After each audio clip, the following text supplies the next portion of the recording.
Nigeria is a great country blessed with abundant natural and human resources. Those resources, if properly harnessed, should make the country greater and stronger than it is today. Corruption is one of the major reasons why we still witness setbacks in many areas of our economic life. Let us join hands to say no to corruption for a greater and a better Nigeria. Hello and welcome to the program, The Eagle. My name is Aisha Gambari. Thank you for joining us on another edition of the program. This program is produced by the Public Affairs Department of the Economic and Financial Crimes Commission, EFCC. On our lineup today, the Economic and Financial Crimes Commission, EFCC, and the Fiscal Responsibility Commission promise to work together in blocking budget leakages and recovering operating surpluses withheld by agencies of government. The National Defense College alumni decorates Bauer as patron, just as the Chartered Institute of Forensic Investigative Professionals of Nigeria also conferred and decorated him with the prestigious Fellowship Award of the Institute. Also today, the Executive Chairman of the EFCC, Abdulrashid Bauer, advocates for the strengthening of investigation and prosecution activities as a measure to curb the menace of human trafficking and smuggling. And on the special focus segment, we'll bring you a repeat broadcast of the trend of advance fee fraud with particular reference to the use of diabolical manipulations, otherwise known as juju, to swindle unsuspecting members of the public.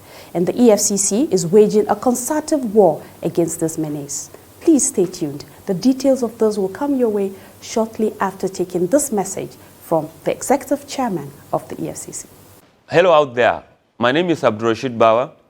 I'm the Executive Chairman of Economic and Financial Crimes Commission. The fight against corruption is our collective responsibility. I therefore urge you to please put in your best and help the EFCC achieve its mandate of ridding Nigeria of economic and financial crimes. Together, we can win the fight, and we will win the fight. Glad to know you're still there. The Economic and Financial Crimes Commission, EFCC, has promised to work with the Fiscal Responsibility Commission in blocking budget leakages and recovering operating surpluses withheld by agencies of government. The Executive Chairman of the EFCC, Abdulrashid Bauer, made the pledge when he received Chairman of the Fiscal Responsibility Commission, Victor Marako, and his team on a courtesy visit at the EFCC headquarters, Jabi, in Abuja. Aisha Mohammed has more on this and other in-house events. Please stay tuned. In his remarks, Murako identified the absence of enforcement powers in the Fiscal Responsibility Commission's enabling laws as a major weakness hampering its efforts in enforcing fiscal transparency among agencies of government, and requested the intervention of the EFCC to enable it achieve its mandate. He stated that hardly will the agency be able to achieve its key aims and objective of ensuring the long-term stability of the nation's economy without the assistance of the EFCC. Murako also urged the EFCC to revisit the Memorandum of Understanding MOU between the two agencies with a view to expanding the frontiers of cooperation and collaboration, specifically in the training of its personnel, to improve their capacity to effectively police what he called blue-chip government agencies. In his response, Chairman of the EFCC, Abdulrashid Bauer, expressed dismay at the antics of some government agencies that consistently undercut government in terms of revenue remittance. He advised the FRC chairman to ensure that they beam their searchlight on the activities of consultants who are used by ministries, departments, and agencies to siphon government funds. Bauer assured the FRC chairman that EFCC will work with his commission to achieve the objective of securing Nigeria from all forms of economic and financial crimes, as well as providing the necessary support and training to boost the professionalism of FRC staff. In another development, the chairman of the Economic and Financial Crimes Commission EFCC, Abdurrashid Bawa, has been decorated as patron of the Alumni Association of the National Defense College. The invest teacher, with a symbolic branded muffler, was the high point of the visit by the executive of the association, led by its president, Major General Garba Audu, retired, to the EFCC headquarters in Abuja. Audu said the conferment, which is in line with Section 11 of the association's constitution, was in recognition of the EFCC chairman's contribution to the promotion of national security and development as the EFCC boasts among heads of agencies that subscribe to the courses of the National Defense College. In his response, the EFCC chairman expressed gratitude for his appointment as patron and promised to play the role expected of him. He commended the association for their research initiative and requested that copies of their journal publication be made available to the EFCC Academy. Aisha Muhammad reporting for The Eagle. In a similar vein, the Chartered Institute of Forensic and Investigative Professionals of Nigeria has conferred and decorated the executive chairman of the EFCC, Abdurrashid Bawa, with the prestigious Fellowship Award of the Institute. President of the Institute, Aishetu Victoria Enapi, who led other members of our board to the corporate headquarters of the EFCC in Abuja, said the award was in recognition of Bawa's contribution to the fight against corruption in Nigeria. Aisha Muhammad again has details. Enapa said they were at the commission to congratulate Bawa on his well-deserved appointment as the executive chairman of the EFCC and to salute him for leading the fight against corruption in Nigeria through the investigation of many cases that has led to the prosecution and conviction of corrupt persons, which she said informed the Institute's decision to confer the prestigious Fellowship Award of the Institute on him as an illustrious individual and uncommon professional with enviable laurel in a class of his own. Bawa thanked the Institute for finding him worthy of the award, stressing that he feels highly honored to receive the fellowship. The EFCC boss also assured them of support in terms of training and capacity building for their members. But this is one award that if I'm leaving the office, I will not leave behind. Aisha Muhammad reporting for The Eagle. You're still watching the program, The Eagle. This program is coming to you from the stables of the Economic and Financial Crimes Commission, EFCC. Please don't forget to follow the EFCC via its social media portals at Official EFCC on YouTube, Facebook, and of course, we're on Instagram. Coming up next, the Executive Chairman of the Economic and Financial Crimes Commission, EFCC, Abdurrashid Bawa, has advocated for the strengthening of investigation and prosecution activities as a measure to curb the menace of human trafficking and smuggling. Bawa stated this at the opening of a 3-day workshop on financial and asset investigation for officers of the National Agency for the Prohibition of Trafficking in Persons, NAPTIP, the Nigeria Immigration Service, and the Nigerian Police Force at Ray's Continental Hotel in Abuja. Amina Kawa tells us more. Please stay tuned.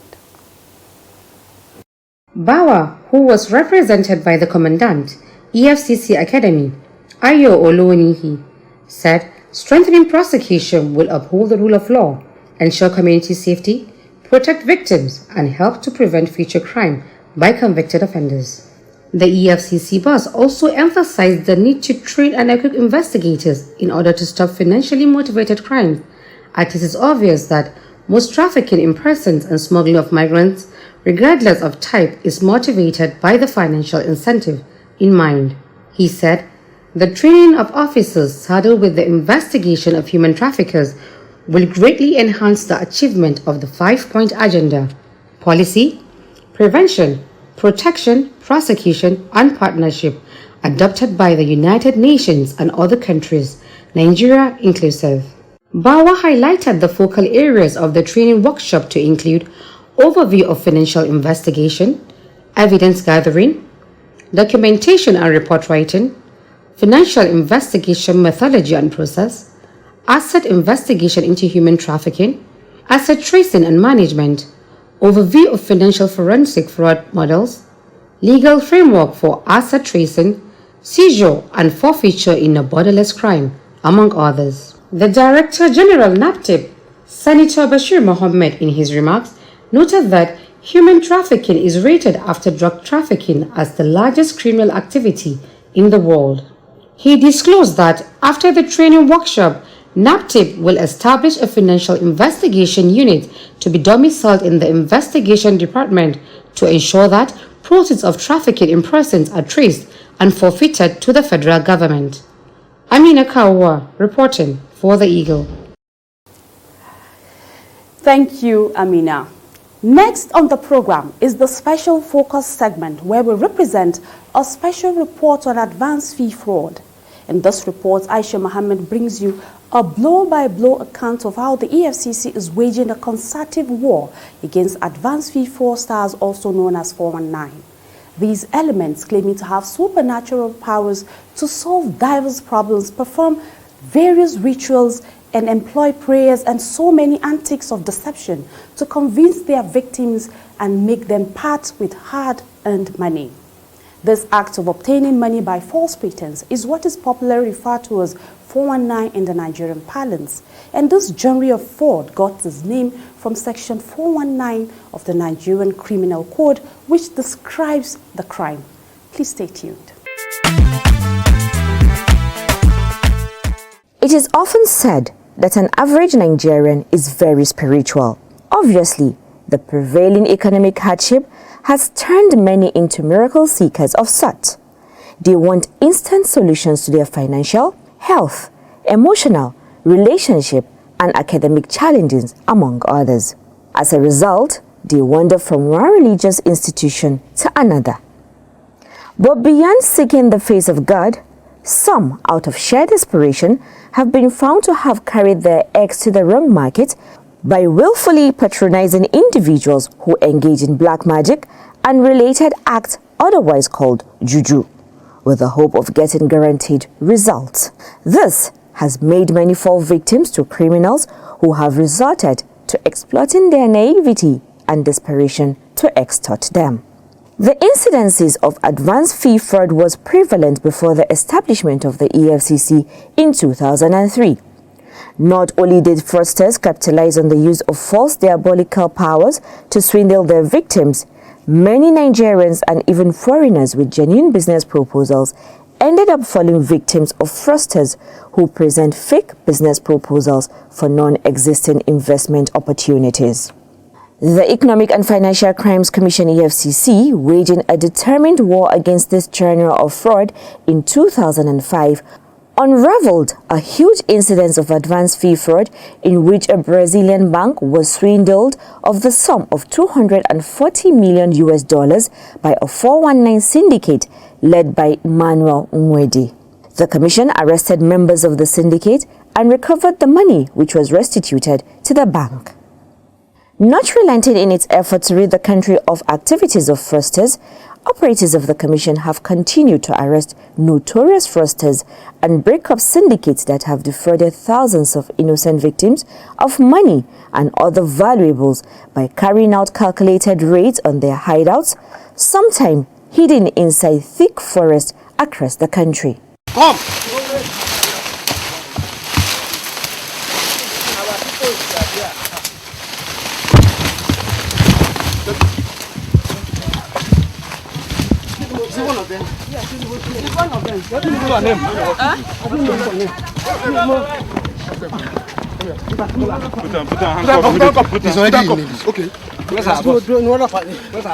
There are several types of advance fee fraud. They include clairvoyance or psychic scams, dating and romance scams, employment scam, and identity theft. Others are inheritance fraud, loan scams, lottery scams, money doubling, and currency counterfeiting, just to mention a few. Clairvoyant or psychic scam is one form of advance fee fraud known as juju scam in the Nigerian parlance. It works this way: the so-called psychic, who is actually a fraudster, approaches his victims by email, post, telephone call, or even face-to-face contact. The story could start with a stranger approaching you with stories that he has powers to foresee events or that he has seen something wonderful or terrible about your future. or that he can make your fortunes change by employing some supernatural powers. He then demands money from you to buy items needed to effect his prophecy, or demands that you part with a particular valuable item. You may not need any more tales to know that you are being lined up to be fleeced. They may also claim to be able to give you winning lottery numbers or offer to remove an ancestral or current curse or a spell. Some claim to possess powers that can heal or provide remedy to all ailments. They may also tell you that you are in some kind of trouble, but a solution is within reach, and at the end of the day, demand a fee. The tales deployed as bait for victims are many, but one thing to look out for in order not to fall victim is the desperation of the fraudsters to make you part with money or other forms of valuable personal belongings. Whatever form it takes, it usually begins with the fraudster presenting a profit or reward-gaining venture to the victim, with the singular aim of stripping the victim of his possessions, either in monetary form or in property form. Aisha Idris is the head of the Economic and Financial Crimes Commission's Advanced Fee Fraud Unit, shares some insights as to how the investigations of these cases are approached. We have several, but mostly we use their phones, get the soft targets. God help us, we normally get them, really. I cannot really go into details, to be sincere, because if they know the method we use, they will change another method. But to be sincere, they keep on changing method now and then. But I know we use phones and other method, and sometimes we track them once we get the soft target, because all this juju sometimes is fake. It's fake. They will tell you that you are speaking with spirit, but mostly is one person, is a pipe they put. One person will be speaking from the other end, and the other one is in the house. It's fake. So mostly it's the greed. Because of that money that they promise you that they are going to watch and pay, that is what people fall victim. Idris says Section 2, Subsection A, B, and C of the Advanced Fee Fraud and Other Fraud-Related Act 2006 empowers the EFCC to investigate and prosecute offenders found guilty of 419, and the Commission has been unrelenting in its effort to wage a concerted war against fraudsters. I think FF Act has covered it. FF Act has covered it. To be precise, I can't really bring the section of the law, but there is, it's even mentioned, wash, juju, and all this. If you use all those things and acquire anything from that person, the law has covered it. Although opinions are divided whether or not the law recognizes occult and mystical claims, Adejara Kembi is a legal practitioner. He speaks about the legal perspective to spiritualism. The law has made provisions. First and foremost, let me say that if we make a false presentation or representation, that is what we call obtaining under false pretenses. So it is an avenue, but it is criminal. However, the law makes provision under what we call money hard and received. It is applicable in contract cases. It is also applicable in criminal instances where you have made a promise to me upon which I have changed my position and money had passed. Where that promise is not kept, I have the right to sue you in civil causes to recover that money. Some people say the law does not recognize voodoo or juju. Is it the same with you? We are wrong in saying that the law does not recognize juju. The criminal code actually makes provisions for such a circumstance. So the law recognizes juju. It does. However, where the juju is used for criminal purposes, the law again makes provision either for the suspect to be tried. That is when we talk about going through ordeal. The law makes provision for trial by ordeal and so on, which is a format where even a man who believes in juju says, for instance, I have caught a witch, right, and puts the poor girl or boy through such a serious situation that the law does not expect. That juju man is liable for trial under the trial by ordeal provisions of the criminal code. So we actually have provisions that have adequately provided for such. And don't forget, that criminal code is over 100 years old. So if you realize that 100 years ago, we have made provisions for such, and it is still valid now, how can we say that we did not recognize juju or we did not make provisions for such a situation? We have. Victims tend to wrongly assume that such losses cannot be recovered and often are too embarrassed to file their petitions, as there is a level of stigma associated with being the victim in such cases of fraud laced with dark spiritualism. On how to recover losses upon being defrauded, Kembi says the law makes provision under what is called money had and received, which is applicable in contract cases as well as in criminal instances. Simple. No man will lay emphasis on spiritualism as a means of deceit without having something to show for it. Either a shrine, a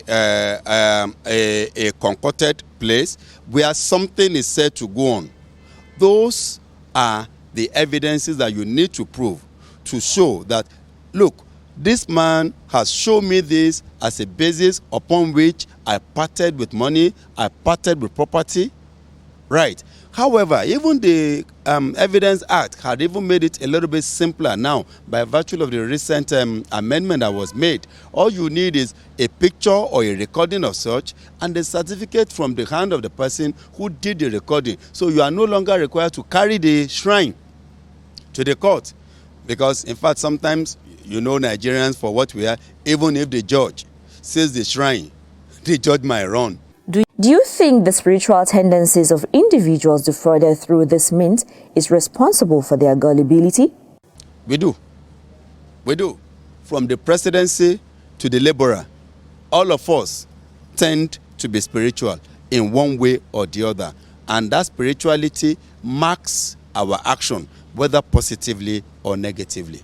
Recent clampdown on fraudsters by the EFCC has gone some way in reducing the crime, with cases of advance fee fraud taking up over 50% of all arrests and convictions secured so far. However, the role of mass media enlightenment cannot be overemphasized in effectively tackling the scourge. For some reasons, many say that the desperation and/or greed of the majority of these victims make them an easy target in addition to their positive disposition to spiritualism. Against this backdrop, there is a need to decidedly confront with rational inquiry several underlying issues, including ignorance, superstition, dogmatism, and the unreasonably credulity of Nigerians by rational inquiry. Normally, if you are into a business or somebody wants to buy something from you, but he's requesting you to pay money in advance, because normally they will tell you that, like WHW, maybe now it's not really in common, but WHW, mostly the person will call you and pretend as if he knew you somewhere, that he has the contract to supply so. He will tell you where to go and buy the thing. He will tell you that they are selling it 100,000. But if you go to so place, they are selling it 1 million. So you go to one place, buy it 100,000, and you go to another place and sell it 1 million. So what they want is that your money. They will say maybe buy 2 pieces and go and show first. Then they will give you the 2 pieces, you will go. And you, the greed, I bought it 100,000, I sold it 500,000. Let me go and get more. Then you go and look for money. Once you deposited that money into an account, that is the end. You will never see them again. So mostly, anything that they ask for advance before the services, you should beware, is a fraud. Section 2 of the Advance Fee Fraud and Other Fraud-Related Offences Act 2006 give powers to the Economic and Financial Crimes Commission (EFCC) to arrest, investigate, and prosecute advance fee fraud offenders. The Act provides that a person arrested is liable on conviction to imprisonment for a term of up to 15 years without the option of a fine. Aisha Muhammad, reporting for The Eagle. The public is hereby warned to be wary of these fraudsters. Do not engage in any business proposal with anyone without first verifying the claims. Also, be wary of fake spiritualists who capitalize on your desperation to swindle you. A word they say is enough for the wise. And that wraps it up on today's edition of The Eagle. Please join us again next time for another interesting package. Please follow up on EFCC activities via the eagle at efccnigeria.org. You can also visit our website at www.efccnigeria.org for more updates. Also, don't forget to call the EFCC hot numbers showing on your screen. Please wear your face mask, wash your hands, and maintain social distance as the coronavirus is still very much around. Please stay safe. From all of us here, I'm Aisha Gambari. Thank you for watching. God bless Nigeria. Bye-bye.